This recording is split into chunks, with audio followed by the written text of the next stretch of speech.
Ladies and gentlemen, man, has it been a crazy past week. I mean, our last episode was last week, and we were talking about the national championship, and everything seemed normal. But from last week to this episode, it has just been absolute chaos all over the sports world. Ladies and gentlemen, welcome to Emerald City Sports, the podcast, episode 61, I believe. Might be wrong, but Wow. hey, we got some big news. This episode is also a celebration of Josh because this is going to be Josh's 3-year anniversary on YouTube as at Emerald City Sports. His link is in the description, guys, and in the comments. Subscribe to him, check it out. He's the reason this podcast is even a thing right now. This is Josh. This was all I had to Josh's force you idea. out of retirement. Okay, kinda, yeah. I had to This force was you out this of was all retirement. Josh's idea. If Josh wasn't the one who came up with this idea, none of this would be possible. We would be 61 episodes in. So shout out Josh. Everybody give a round of applause to Josh right here. The man, the myth, the legend. 3 years. Congratulations, Josh. And you know what? To make you a little bit happier and to make me very sad, let's start off with obviously the national championship. The Huskies came in looking really promising. Everyone was thinking, man, the lights are bright. Michigan versus Huskies, the best offense versus possibly the best defense. A crazy O line versus a crazy D line. This game is going to be a banger. Yeah, it did not go so great for the Huskies. Great It for was a banger, Michigan. though. Great for Michigan and Washington haters like Josh, but not so great for Huskies and most of the country. Josh, go ahead. You're lucky Jacob's here. I'm taking one for the team, unfortunately. Jacob not able to make it with us today. He will talk about his experience with the national championship and being there at NRG Stadium next episode. But Josh, fire away. Go ahead and rant. And you know what? We deserve it because we talked a lot about you when we beat Oregon State. So fire away. Okay.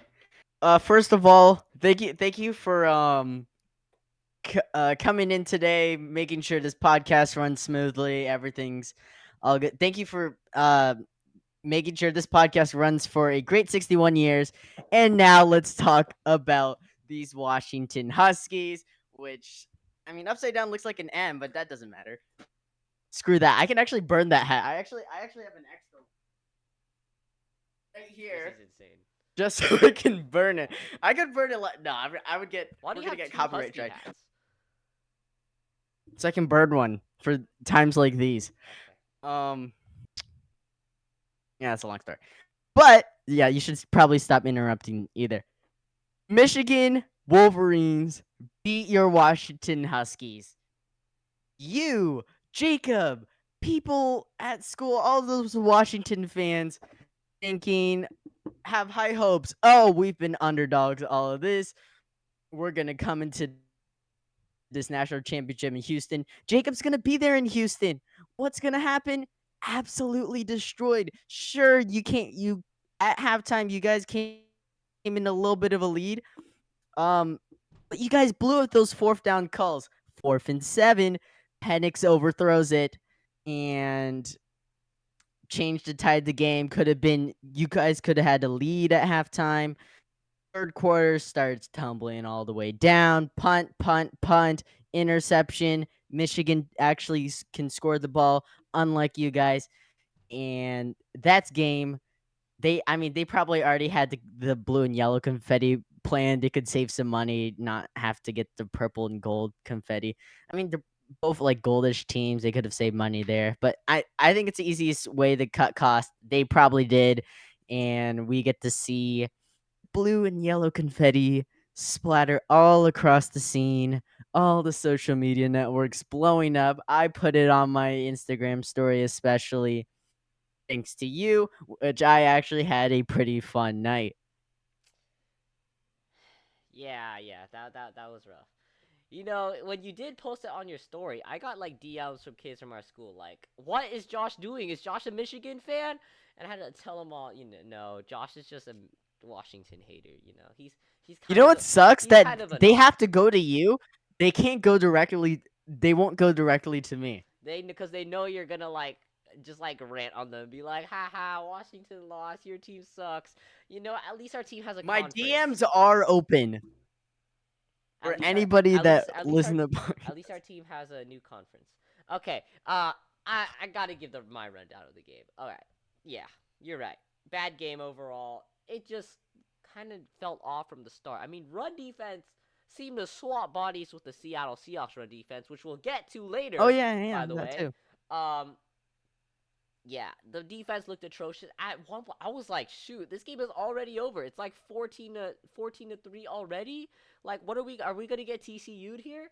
The second quarter, I finally had a little bit of hope. The touchdown of Jalen McMillan, a nice drive, a Washington Huskies drive right there. I was like, you know what? We're gonna come back now. And then the second half happened. Punt after punt after punt after punt, and then eventually, you just collapse. You were bending the whole time, but in the fourth quarter, you just completely broke. The defense couldn't do anything else. The runners just stomped all over them once again. JJ McCarthy barely had a throw. Yeah, not a good day, especially for that Washington Huskies offense, because coming in, the most explosive offense in the country, and they just got absolutely dog walked by Michigan. I mean, the O line was like they committed involuntary manslaughter on Michael Penix Jr. to the point where he had to limp back with his ribs completely iced into the locker room because his O linemen seemed to forget that they were guarding Michael Penix Jr. Okay, they were like the security guards at a Snoop Dogg concert, and they don't care if you sneak in weed. Like, it was not good. Michael Penix was getting blown up all over the place the entire time, in a lot of pain, and he could not make the throws to Polk, to Odunze, to McMillan. It was hard to watch. Oh my gosh, especially that fourth down that you talked about, where Odunze's wide open and he overthrows him by like 7 yards. That really hurt to watch because you're right, that could have turned the tide of the game. Another play where he hit Odunze this time on fourth down, only for it to get called back by a holding, also turned the tide of the game. Just a lot of things went wrong. It also didn't help that Dylan Johnson was hurt, and was out after the first play. He did come back in, but dang, for him to like go on one rush and then get hurt, he did come back in, but that was also hard to see. Um, Look, a disappointing finish to the season, but don't forget, you're 14-1. This is the best the Washington Huskies have been since 1991. This is better than that 2016 team that lost to Alabama in the Peach Bowl. You can't just assume this one game and say the Huskies suck because the last 14 games they had won and they had been the greatest, almost the greatest team in this school's history. So don't ignore don't just ignore the last few games. You gotta be grateful for the fact that the Huskies even made it this far this season, considering you have a new coach in Kalen DeBoer. This is only his second year. Michael Penix, only his second year. A young team, and I mean, they were able to exceed so many expectations. So, look, national championship loss, it hurt to watch, but I'm just grateful that we even made it this far, honestly. Um, but I don't know. There's a lot that happens next for the Huskies here. You got so many guys moving on to the draft, like Jalen Polk, who told us this 2 years ago that he was going to enter the draft early. Braylon Trice is gone now. Fatuanu is gone. Obviously, Penix, McMillan, and Odunze are going to be gone too. So you're going to see a brand new team led by Will Rogers next year. I don't know what the future holds, but Kalen DeBoer, if he can lead us to the national championship in his second year, I think I have a lot of trust in the guy. Josh, anything else you want to say about this national championship game? Yeah, you looked up the game, right? Like right now? Like Yeah, you googled it right now? yeah. Yeah, you know what happened when you googled that game, which you can still do right now? Yeah. What happened? Mhm. Yeah, you can replay the confetti. The confetti Google does the blue and yellow confetti. Hilarious. Yeah. Hilarious, But Josh. I mean also, I do we really know if Kalen DeBoer is actually going to stay with the Huskies this season? I mean, we've been seeing rumors, and of course, our next topic, hopefully. hopefully is the next topic. I don't Lead have the us in, plan lead here. us in, right here. Make the Yep. transition, Josh. Next topic, because who might be the Seahawks head coach? Because if you hadn't already known, Pete Carroll, um, mutually agreed. Let's be real. He got He fired. he got fired by Jody Allen. Um, and is now an advisor for the Seahawks. Whatever that means, because the head coach is gonna listen. The next head coach is just gonna listen to Pete Carroll and pass on the 1 yard line. But that's also another story. It's yeah.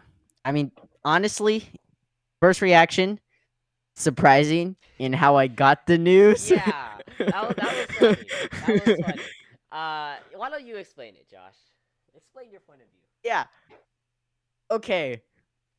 We were in world history class Shout out, Mr. together. Trost. Martin, yeah, shout out Mr. Trost, amazing guy. Let's go Kraken fan, love him. Um, Martin, of course, is scrolling on his computer and whatever, and then starts looking at me strangely, and starts like, uh, saying something, and I'm trying to read his lips, but I can't because I don't know how to read lips, and no, like honestly, that's actually a pressing issue. Like every single day, someone's tried to say something to me, and I actually can't read their lips. I think I have a problem with that, and probably need to focus on that. But yeah, it takes 5 minutes or whatever, and then I hear the word fired, and I'm like, oh shoot, and then I just look up who's fired, and then I see Pete Carroll. Yeah, and then I was shocked, um, and surprised, and shocked and surprised because there was no reason to fire Pete Carroll. It's not like he was on the downhill, and it's not like he left on his own, so he didn't want to leave at the top ish. I mean, it was a winning season or whatever, but it's like this is the season. The next season should be the last season of him to come back after missing the playoffs due to tie breaking procedures and make the playoffs one last time with Michael Penix Jr. and possibly train the next head coach. That is obviously not going to happen, and we have no idea who the next head coach is going to be. And honestly, I feel like it's going to be really shaky to have a new head coach and a new quarterback, unless it's DeBoyer and Penix, which I think would be I the wouldn't best. mind And that. I think it could possibly happen. Well, first off, Um, yeah. well, keep going, Josh. No, that's okay. That's it. That's all I have. All right. I was gonna say I don't think DeBoer would be. I wouldn't mind seeing him, but he's kind of a dark horse. You're not gonna be like assuming DeBoer is gonna come in because he's still got some unfinished business to do at UW. Going on to Pete Carroll, obviously gotta read the statement that Jody Allen posted to everybody. After thoughtful meetings and careful consideration for the best interests of the franchise, we have amicably agreed with Pete Carroll that his role will evolve from head coach to remain with the organization as an advisor.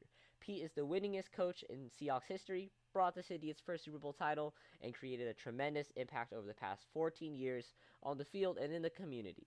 His expertise in leadership and building a championship culture will continue as an integral part of our organization moving forward. Pete will always be a beloved member of the Seahawks family. So, Josh, what do you count in there? She just gave us 7 reasons why we should keep Pete Carroll in the first place. Yeah, I don't know. Like, come on. You don't give any reason why Pete Carroll is careful consideration, business meetings.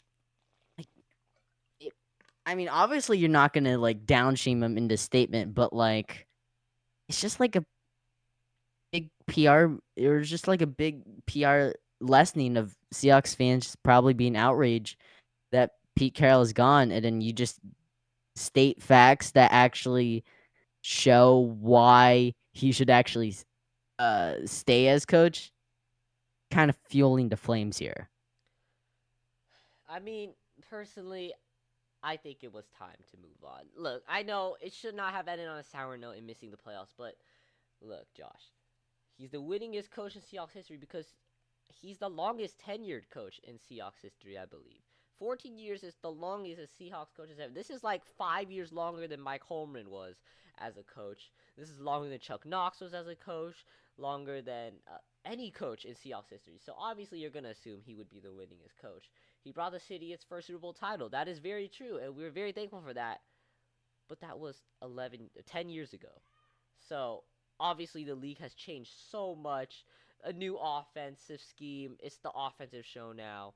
You got to put an emphasis on quarterback. Young coaches are changing the game as we speak.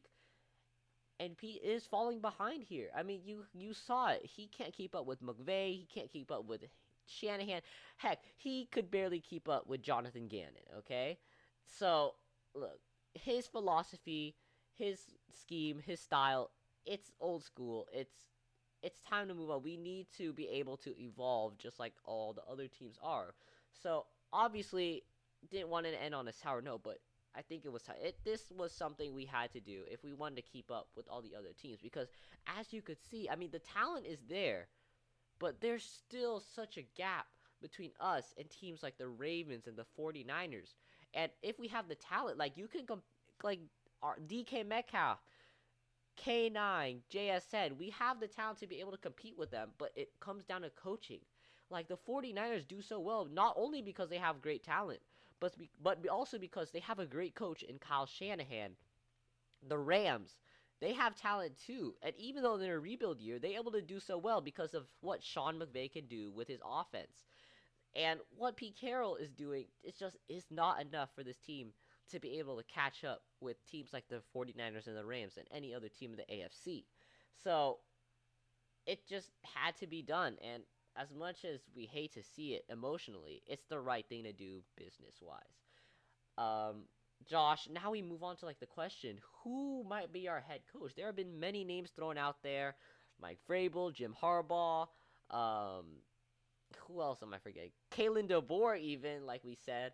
Uh, who I forgot, there's a name, Dan Quinn. Dan Quinn might also. And So Quinn, like yeah. out of all these guys, I mean, they have not said anything about who they might have next, but we have heard that the coordinators have been told they can go looking for other jobs, which means this might be a complete reset of the coaching staff. So we are almost in full rebuild mode now. So Josh, like, who do you think might be our coach in the future, who do you want to see? Hmm. I would want to see. Okay. In likelihood, I would want to see Dan Quinn because I think that's more likely. I would like DeBoer only if we draft Penix with him. Other than that, I don't think we would have any use for him.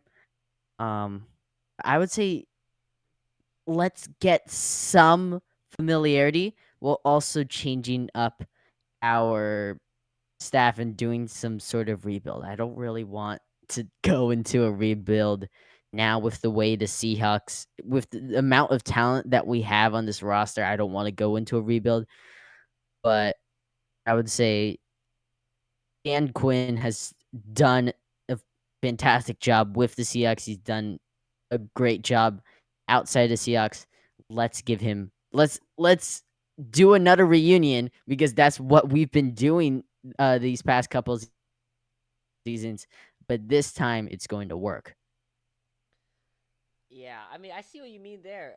Dan Quinn would be a nice package. I mean, there have been rumors that him and Gus Bradley will come back together. Go with Gus Bradley being the defensive coordinator. If you don't remember, Dan Quinn and Gus Bradley were basically the coordinators when the Legion of Boom was in its prime.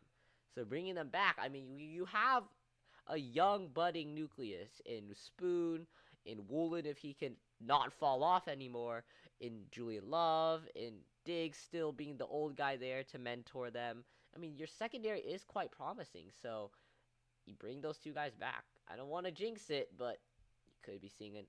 Okay, you know what? We've been saying this for like 3 Don't years call. now. Yeah. It's not gonna.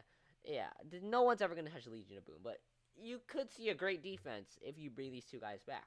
Um, I personally wouldn't mind Mike Vrabel. Like, I don't know why he got fired from Tennessee in the first place. It's not like he was the problem. Like, the problem was more Ryan Tannehill.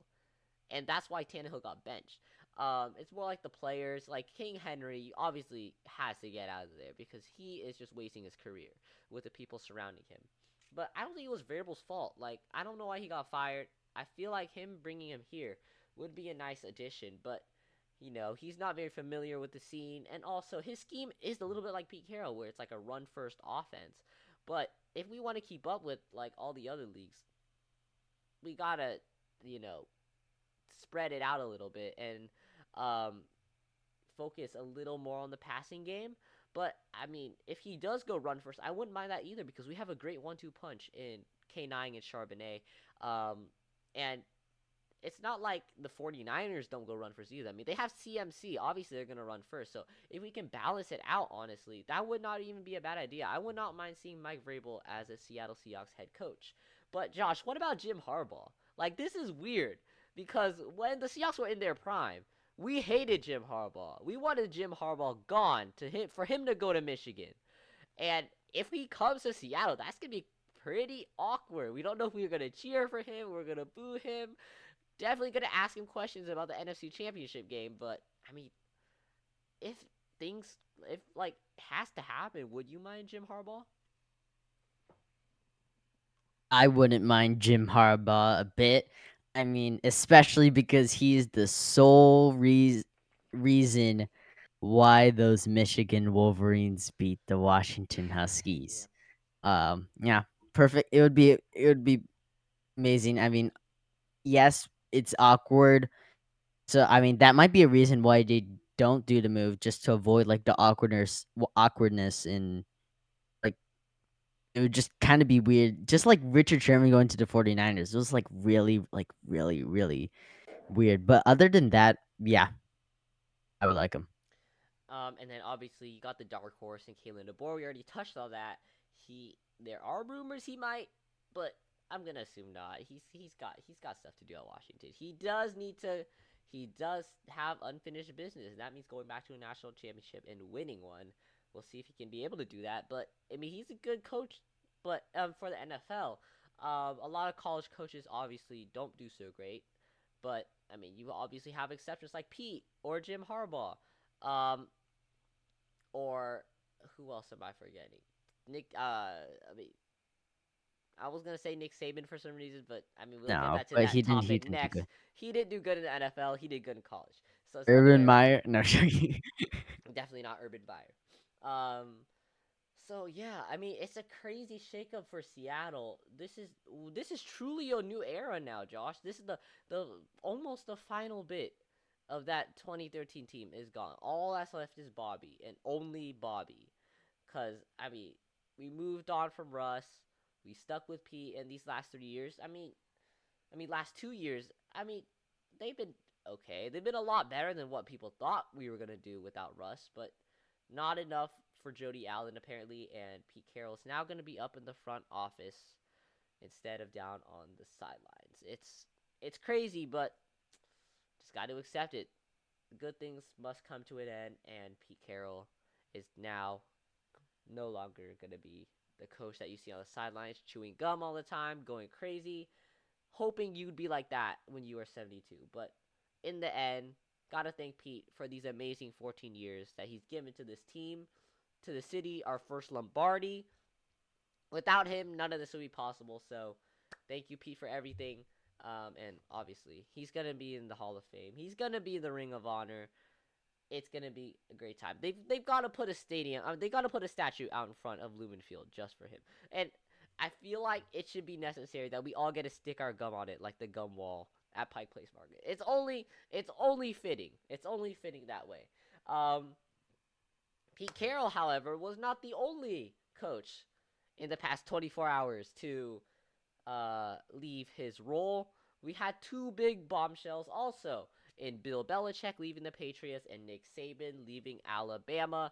Josh, let's go to Bill Belichick first. Look, Bill Belichick is a pain in the butt for about 99% of NFL fans, but you got to admit, he was a great coach. What do you think? Yeah, I mean, he was the one who found the gem that is who shall not be named, number 12. And yep, the rest is history there. because of Bill Belichick and him having a 1-day contract with the Jets only to leave for the Patriots. That was also another funny story.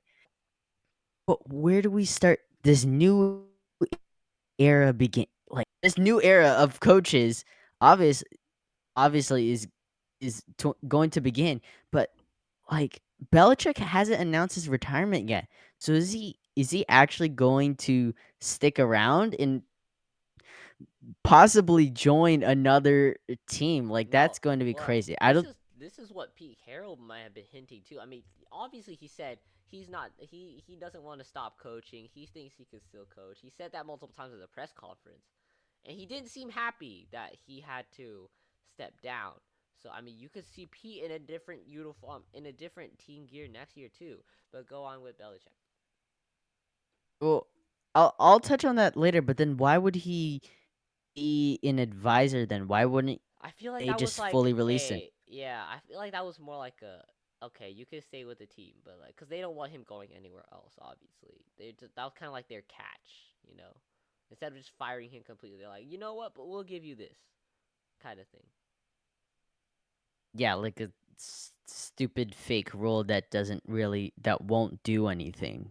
We'll see. Advising, that's just like talking to former coaches. Imagine being the new That head that's coach and walking in and talking, having to like meet with Pete Carroll. Like, obviously, yeah, Pete's gonna be exactly. like, you took my job, but okay, that's gonna be a little awkward, but Well, he's gonna we'll be see. thinking he's not gonna say that. He's gonna like, "Hey, welcome," whatever. In his head, of course, he's gonna say that.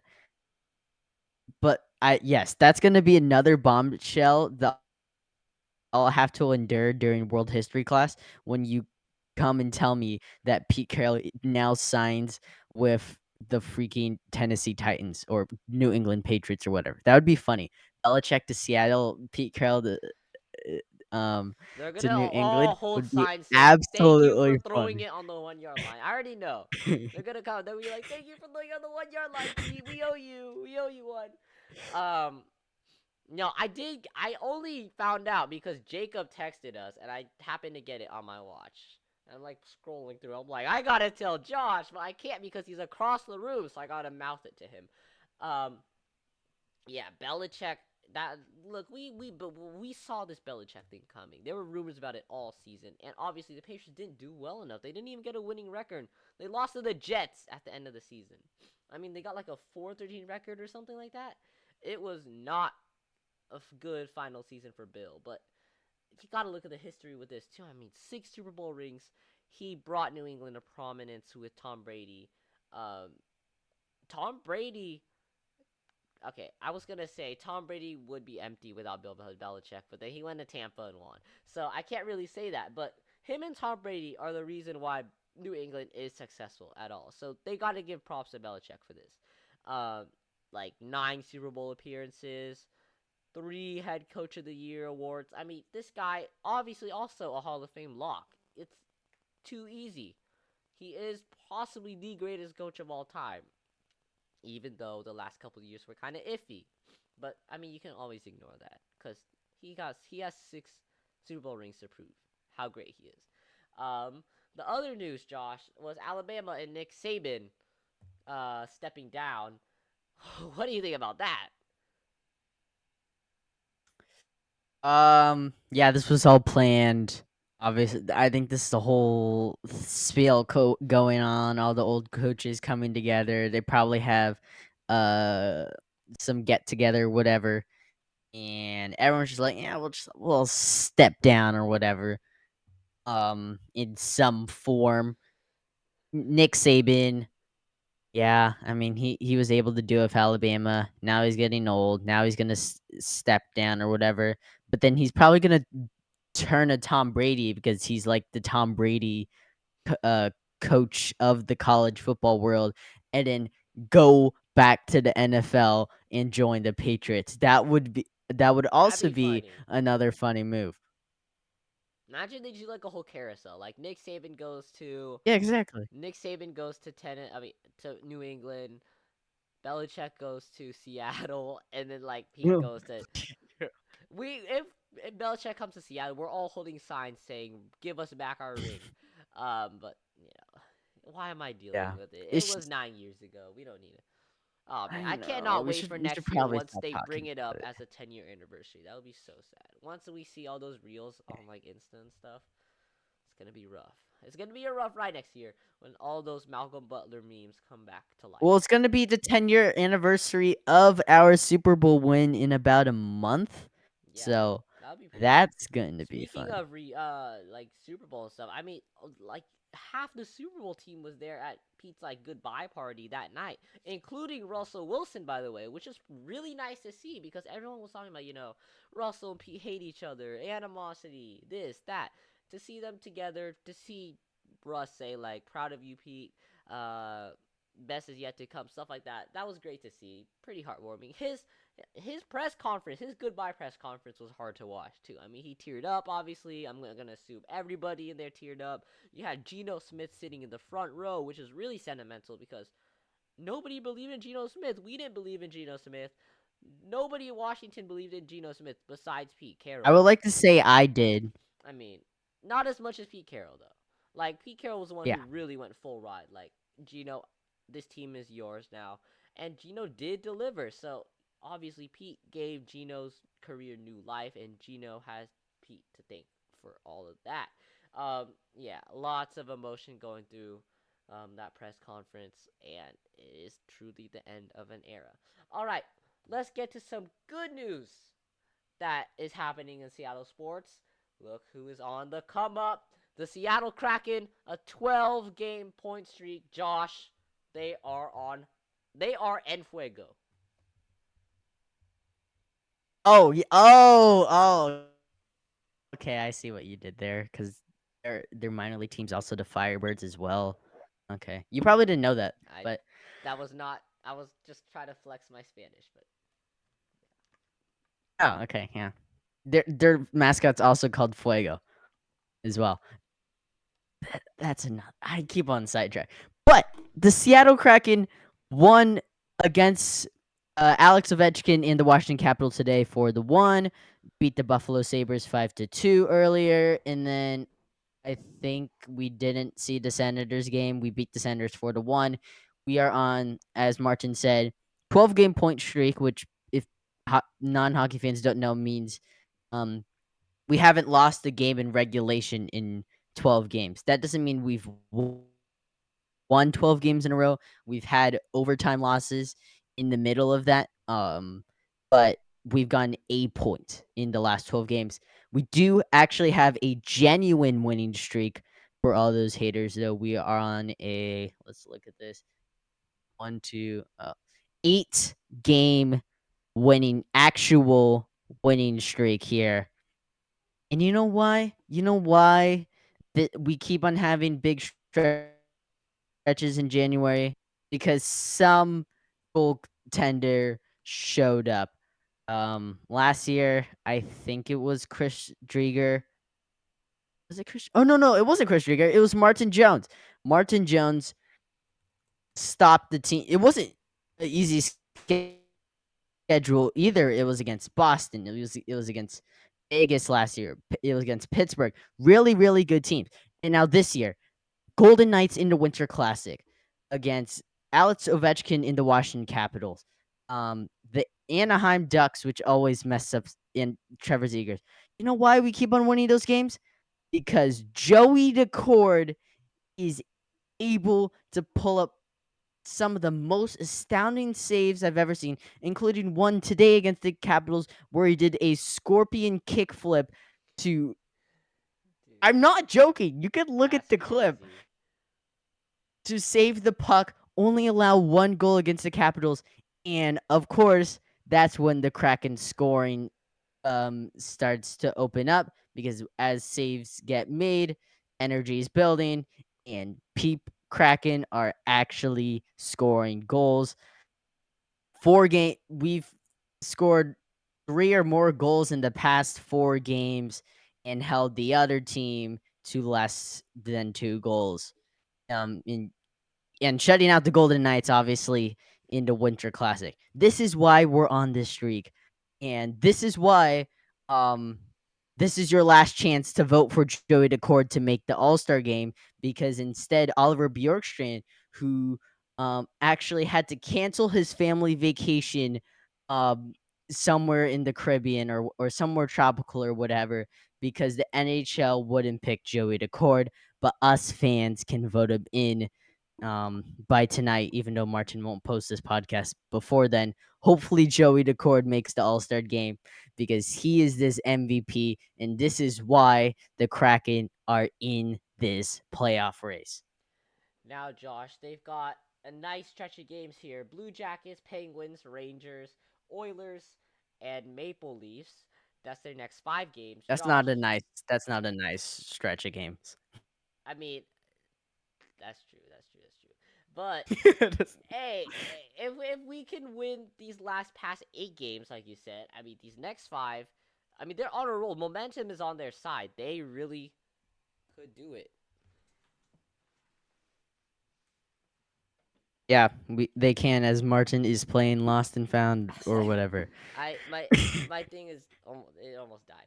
Okay, keep on going, Josh. Oh, okay, that's fine. I mean, how do the Yeah, Kraken win here?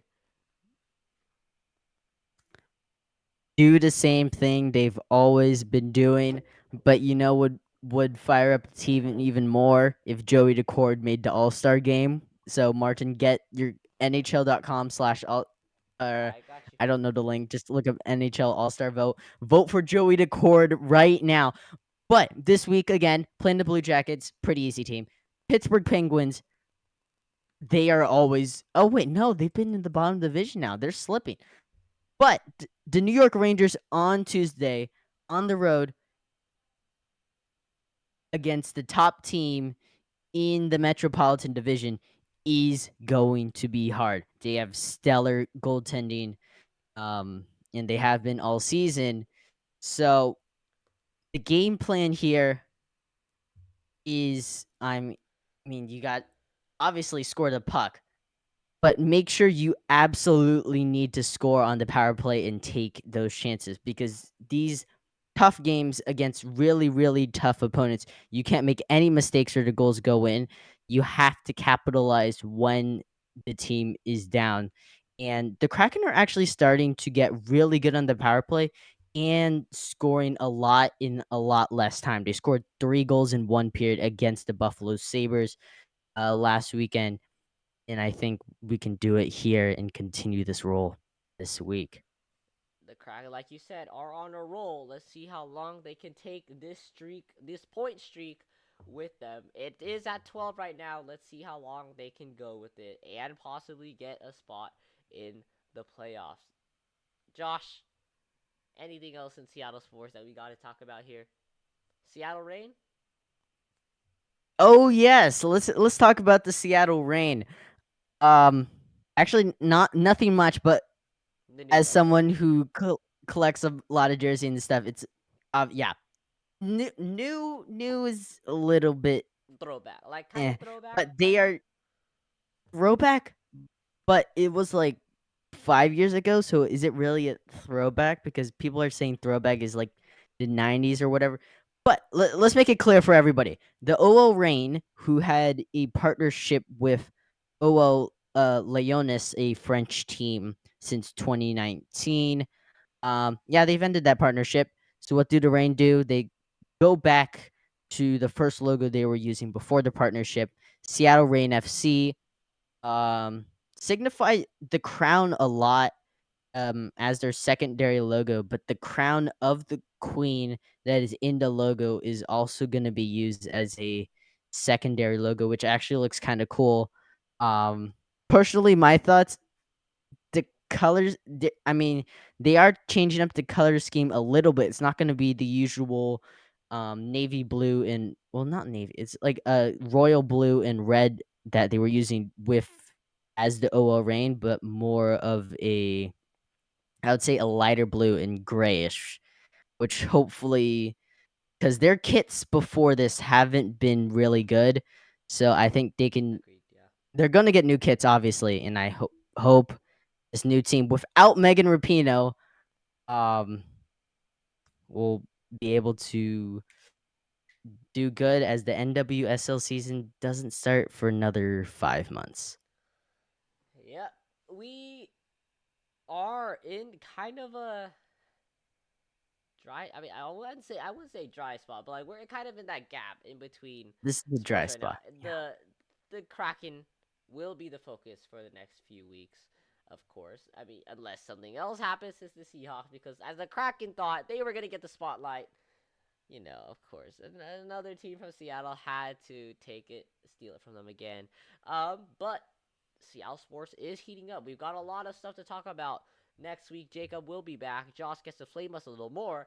And maybe we'll find out who the next head coach of Seattle, the Seahawks, is. It's going to be interesting. It's going to be a crazy ride these next couple months heading into the offseason for the NFL, just our sports in general in Seattle. It's going to be on fire. It's going to be a great set for this next year in 2024, and we will be with you for all of it. Remember to stay tuned to Seattle Sports. Check us out on YouTube, Spotify, wherever you get your podcasts. We will probably be on there. We'll see you guys next time. Go Hawks, go Kraken, go all Seattle Sports, and the Huskies, because we'll be back.